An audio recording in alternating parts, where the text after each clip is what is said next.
Hey, good morning. Granny Gear here for Old Guy on a Bike. Part 3 in my quest to see if I liked having an oval chainring on my gravel bike. This has been tough. I think I've come to a conclusion. Well, that is what this video is all about.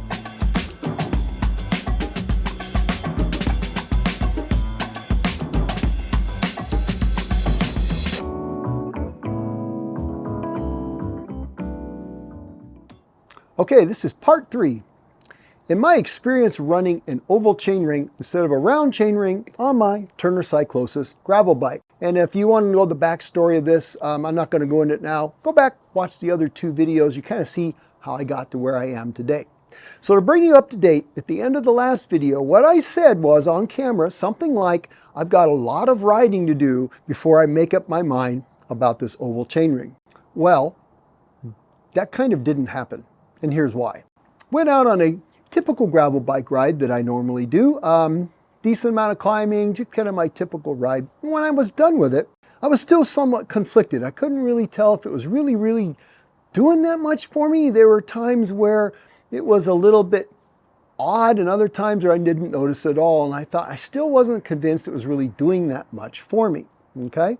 And when I went back to a round chainring, like on my road bike, for instance, so I would ride probably 2-to-1 road to gravel sometimes in a week.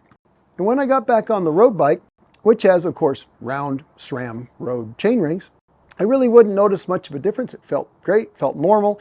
When I rode my curly bikepacking bike, I did that trip the other day. You might have seen the video. It's got a 32 tooth round ring on it. Felt great to me. I didn't feel like I was missing anything. And I was just thinking to myself, if I don't miss it when I don't ride it, maybe it really isn't that big a deal, right? But then the next thing happened. I ended up with some knee pain on my right knee after my gravel bike ride with the oval chainring. Now, it hadn't happened before, but it happened that day. And it was a fairly long ride. And I thought, that's not good. And it's not really normal. I couldn't explain it other than I had done the ride on the gravel bike. I hadn't strained it. It hadn't been a particularly difficult ride. And it's not a place where I normally have knee pain. And I thought, well, that's interesting. And I was talking to a guy in our road riding group, and he said, that happened to me when I went to an oval chain ring. Both of my knees started to hurt. Went back to a round ring, no more knees hurting. And I thought, well, that's a nail in the coffin. I'm not sure if I really like it anyway, necessarily like it or don't like it. And on the other hand, if it hurts my knee, well, it's out of there. And so I removed it.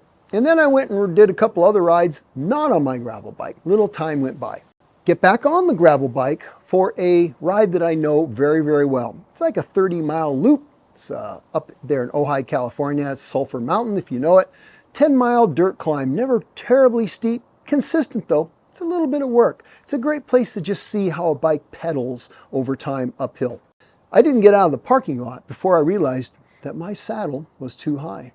Now, I'm not really sure how that happened. It had slipped down on me and I had to add some carbon paste and retighten it and things like that. So it was staying put now. Titanium bikes, they're kind of slippery, and so seat posts tend to migrate unless you put some carbon paste in there and torque them pretty good. So I had that taken care of. I must have been off. Now, I lowered it by about 3 millimeters before I did this ride. 3 millimeters, that was all. And immediately, feels good pedaling it. Now, I've got the round ring back on, right? And at this point, the oval ring, it's in the storage box, thinking, I'm done with that. Go on, do the ride with the round ring. Interestingly enough, I'm not really thinking about it on the road. It feels just fine, you know, or riding the bike path down to the trailhead. Get to the trailhead, start to climb. Now, I have to allow for the fact that sometimes you got good days and sometimes you got bad days. Sometimes you got great legs and sometimes you don't. That day, I don't think I was feeling amazing. Wasn't feeling bad either.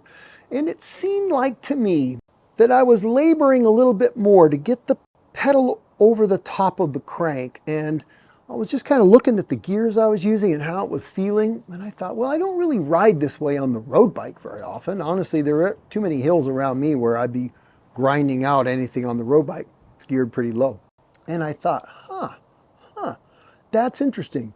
Is it me or am I struggling a little bit more with the round ring? Well, I didn't know.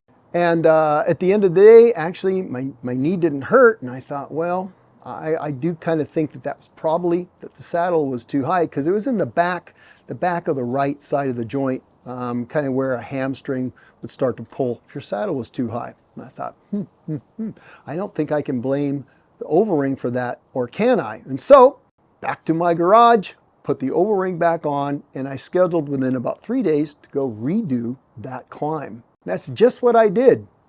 I went back to that place, to Sulphur Mountain there in Ojai, and you'll see on the video, I got the oval ring back on, and I start my ride.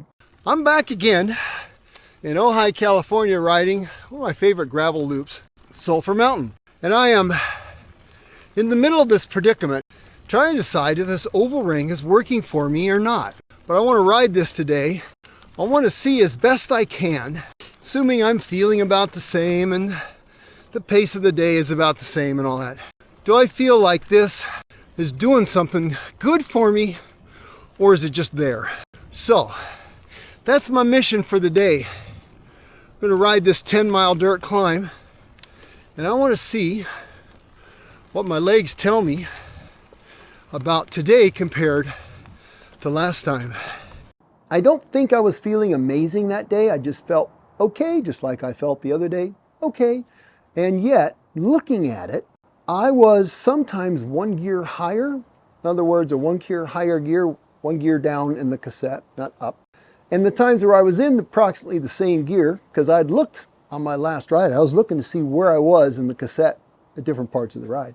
If I was in approximately the same gear, I did feel like the cranks were coming over easier. In fact, throughout the whole ride, my impression was that my legs was feeling less stressed, that my heart rate even felt a little better. Now, I don't have a power meter, and unfortunately, since I'm in between bike computers right now, I have no heart rate monitor, so I can't even really look at that. So I don't have any numbers. This is just impressions. Looking at the gears and seeing how I felt, feeling how that treated me. But I have to say that I cannot explain why I was feeling that much better at any given time on that climb. I think it had to be the oval ring. You know, one thing that sticks out of my mind when I'm using this, right now I'm in a fairly flat section with little rises in it. Well, it's not flat, but it's not as steep. So I'm not in my lower gears. And sometimes I don't want to shift when the road rises. So I tend to just kind of scoot back in the saddle, drop my elbows, and push. It's my opinion that this oval ring feels really, really good when I'm just dieseling along, which is kind of my natural tendency for all those mountain biking years. I think that is a serious advantage with this ring, because that feels very, very good. And so at this point, it's on the bike. And I'll tell you what, I think it's going to stay on the bike. I think that was enough of a convincing moment for me to keep it on there long term, and we'll see what happens. But I think I'm good to go. Oh, and by the way, no knee pain, right? So that's good. I really do think that was simply the high saddle height.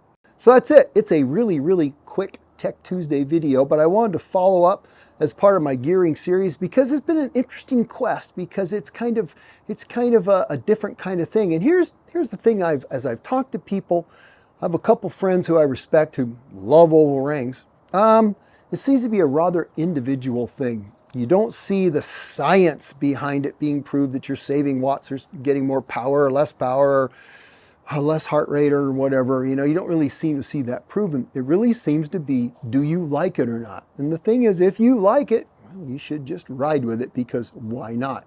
Now, I think I will probably convert Project Curly to an oval ring. I think at some point I'll pick up a 32-tooth oval ring, because I think, yeah, why not? If any place you want something like that. It's on like kind of a mountain bike situation, and that's kind of what Curly is.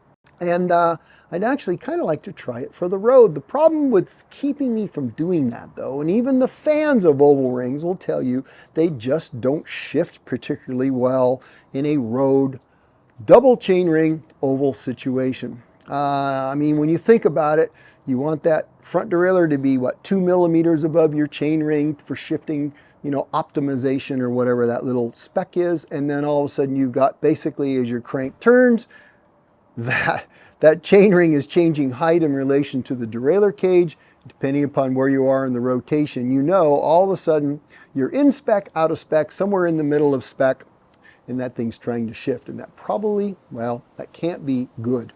However, I think if I was going to do a one-by road bike of any kind, like maybe some kind of all-road application, I might do that in the future. I would very seriously think about putting on an oval chainring.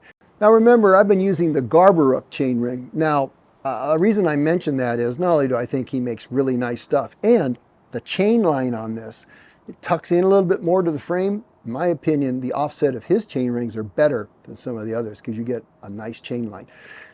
But the ovality, the timing of it, of where the ovalness is, varies from manufacturer to manufacturer. So you may have tried one and not like it. You may try a different brand and like it. This is the only one I've tried, my only experience with it. I wanted to mention that just so in case you're thinking that all oval chain rings are the same. No, they're really not. How much different they really are, I can't say.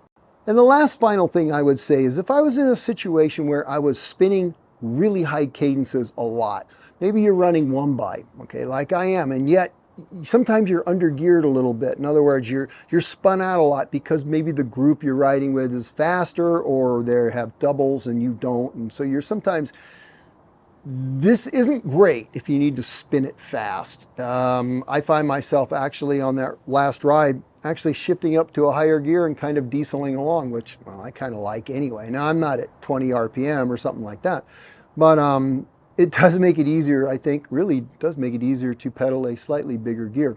Watch your knees, though. Don't fool yourself. It's still a big gear. Okay, that's it. That's it for this Tech Tuesday. It's been an interesting adventure. I don't know if you thought it was interesting, but if you want to try it for yourself, well, I think the Garberuk is a really good way to go. I do like the chain line, and it's treated me well. And whatever brand you try, let me know how it works out for you. And I'm curious if you went back and forth like I did, and you really did notice a difference in what you stuck with. You guys have a great week and or weekend. And as always, go ride your bike, whether your chain rings are round, oval, or square.